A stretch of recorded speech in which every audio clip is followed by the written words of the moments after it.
And we have, of course, the best actor of our industry and ever, who I'm a huge fan of, and who better than her to read a passage from this wonderful short story. Ladies and gentlemen, please welcome none other than Shabana Azmi.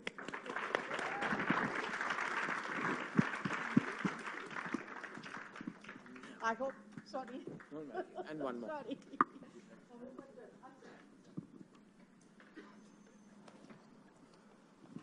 Do you want to say something about it before I read? Would you like to? No, just a little bit. Give them a... So Salam Noni Appa is about two sisters. They are Ismaili sisters. One is 68, one is 2-3 years younger. And the thing about sisters is that no matter how old you get, that banter between sisters and teasing each other doesn't seem to go. So when you're with your sister, you behave like you're 12 and 14, no matter how old you get. And this is a story, and the part that Shabana ji is about to read is about when the daughter comes back from London and she meets her mother and her aunt, and this is the conversation that they have. In the first week of January, Malika came to visit Noni Appa from London. She got her mother and aunt a suitcase filled with imported goodies, chocolates, perfume, hair dye, and of course, the one thing that every Indian woman pesters her NRI relatives for, undergarments from Marks and Spencer. Binny eagerly took the coveted items from Malika and dramatically declared, "These British are really third-rate people. I tell you, their only saving grace lies in their first-rate bras. Their balcony-style Marks and Sparks gives such good support and pushes everything properly in place, straight from basement level to perfect third-floor height." That Friday, Binny dragged Malika to the Jamaat Khana, hoping some nice Ismaili boy would prostrate himself at her feet. In the car, Binny was chuckling away. "Malla, you know, when your father passed away, Appa was not that old, just close to 50. She would go to the Jamaat Khana in her tightly draped sari and her pink lipstick." Noni Appa interrupted. "Again the story, Binny, how many times?" Binny laughed and, ignoring her sister's protests, continued, "Arey, let me say what I want. So all the men in the Jamaat Khana would look at her and keep trying to say, 'Ya Ali, Madad.' And then, when they would go completely out of control, they would find sources to." Malika giggled. "What does out of control mean, Binny Masi? What would they do? Explode in their pants?" And Noni Appa, horrified, almost banged into the auto rickshaw that had suddenly halted in front of her. "Chee, not dirty like that. They would send proposal, that's all. And after that, your mother, always such a prude with her constant, 'No, Binny, I don't want to get a bad reputation,' would never even greet them back," said a giggling Binny. "But I think things have changed. If you really want to know what out of control is, Malla, then you have to look at your mother. These days, she's panting all over that yoga teacher, her boyfriend, Anandji." And imitating her sister with a wobbly falsetto voice, Binny continued, "Anandji, have a whiskey today. The weather is perfect for it." Turning that poor vegetarian Guju Bhai to an alcoholic, that also on my whiskey. Malika exclaimed, "Mom, you didn't tell me all this." Noni Appa, wanting to strangle her sister, said, "Ya Ali, it's nothing like that. Yes, I offered him a drink, and so sometimes he has one now when we play. Your Masi hates cards, so what should I do? Just keep playing by myself?" But the good-natured ribbing in the car didn't stop. And since Noni Appa could not turn her hearing aid off while driving, she just had to bear with her family, her eyebrows raised in exasperation, shaking her head at their sly digs. Wonderful. Thank you. As I was saying, the legend of Lakshmi Prasad talks about the triumph of a girl, and I truly believe this young child has triumphed from where she was and where she is today. I'm proud of her because she is my baby legend. I love you, Alia Bhatt. Please come on stage.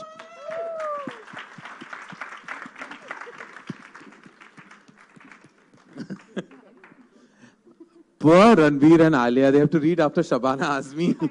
It's not fair. There should be a disclaimer. Yes, there should be a disclaimer that I'm terribly nervous. I don't think I was so nervous before giving my first shot for my first film. Karan. Yeah. No, I know. I feel very you. Fast. Dup, dup, dup, dup. But I just want to say thank you for having me here. It's a very intelligent room. And a very wise room. I'm going to try and read very well. Bijendra Prasad was very fond of his little daughter. He always told her that she reminded him of her grandmother.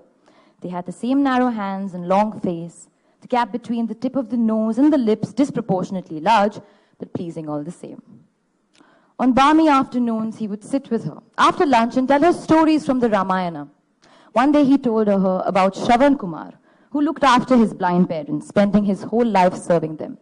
Engrossed in the story, he murmured, "That is why a son is so important, for his old parents to lean on. With daughters, all our savings go away in giving and giving." Lakshmi, now 16, understood that he was talking about Sukruti, the intermittent demands by her in-laws and the last year for more dowry or gifts as they called it. But she didn't ask him about it. Just at the mention of her sister's name, her father's mouth would tighten and he would rub his bony collarbone wearily and say, "Sukruti is all right. Everything is all right. It is manageable." Till the day it wasn't, and a sunken-eyed Sukruti, her skin stretched like paper over each protruding rib, returned home, holding the gifts her in-laws had given her in return, burns on her back from boiling water and hot pans. Sukruti was back, and as they also discovered a few months later, looking at her growing stomach, she had not come back alone. They sent news of her pregnancy to her husband in Tulsipur, but no one came to take her back.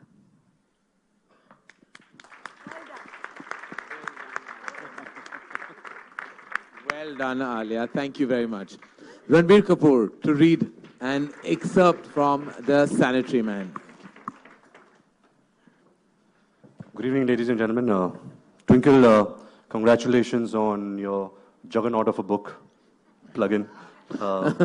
Juggernaut of a book. When I was asked to read a passage from the book, I was really excited, and I messaged Twinkle saying that I'll bring my bestest English. And Pat came a reply saying that, "Don't worry, his English is as bad as yours. So just come and read." So I'm asked to read a passage from The Sanitary Man and a Sacred Land.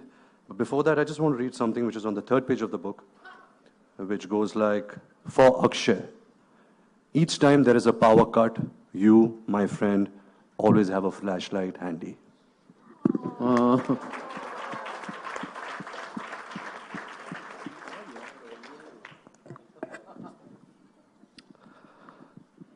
Prashant Batra submitted his story to The Guardian titled, "The First Man to Wear a Sanitary Napkin." It was a 4-page article chronicling Bablu Kevat's journey from Mohana to Indore. And with that, troops of ruddy-faced journalists wielding straw hats and bottled water, along with the dictaphones, began descending on Bablu Kevat's workshop from all over the world.